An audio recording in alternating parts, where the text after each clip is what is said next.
David, would you come forward, please? Here, just as our friend Chris talked about seeing truth and understanding truth, David is going to talk with us about extravagant welcome. Let's sit down, David. All righty.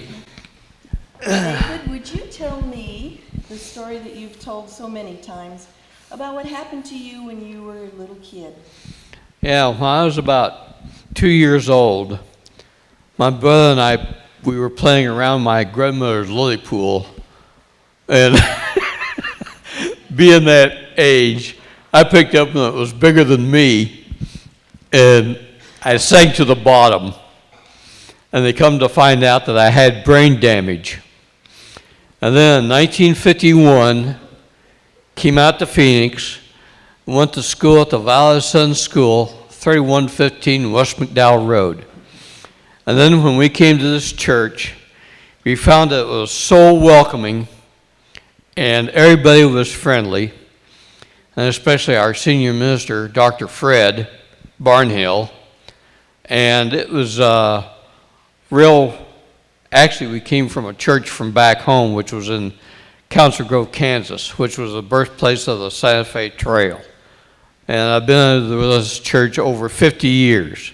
Well, tell us a little bit about that 50 years. What was it like? Oh, it was marvelous. Yeah? It was marvelous.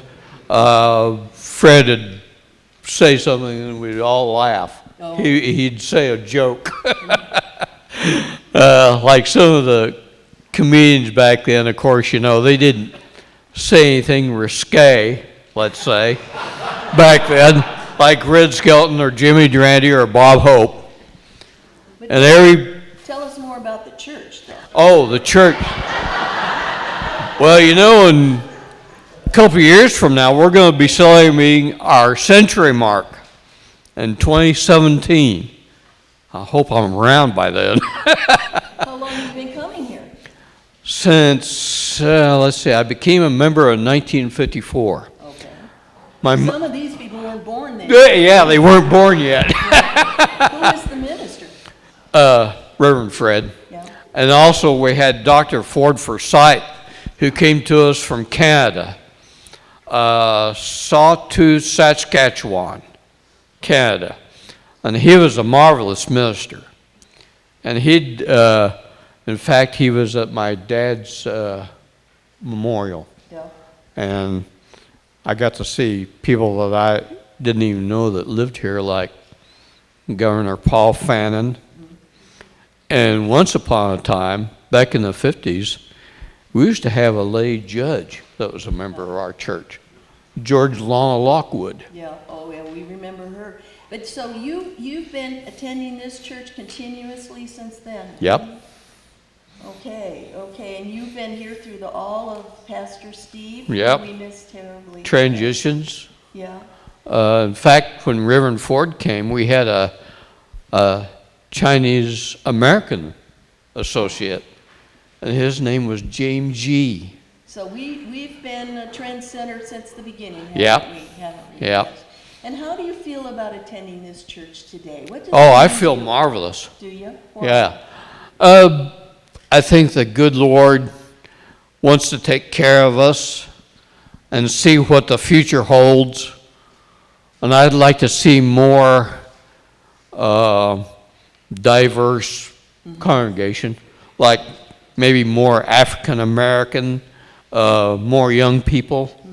And we're starting.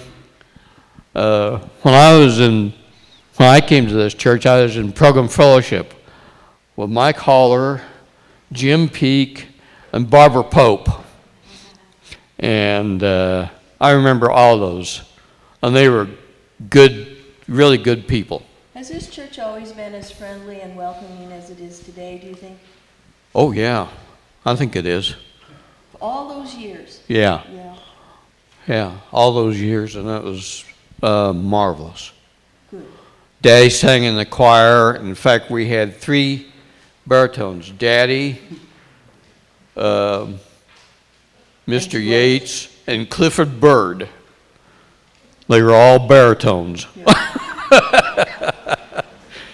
So we see this as a church of extravagant welcome where everybody can feel welcome. Yep. But don't we each have a part in that? I think we do. Yeah, yeah. I think we do. We all need to welcome new people Yeah. Yeah. and work together. Just like Jesus did, he welcomed all of his 12 disciples, and he didn't turn away anybody. If you're going to be a member of his disciples, he welcomed you with open arms. Yes. Thank you very much, David. You're welcome.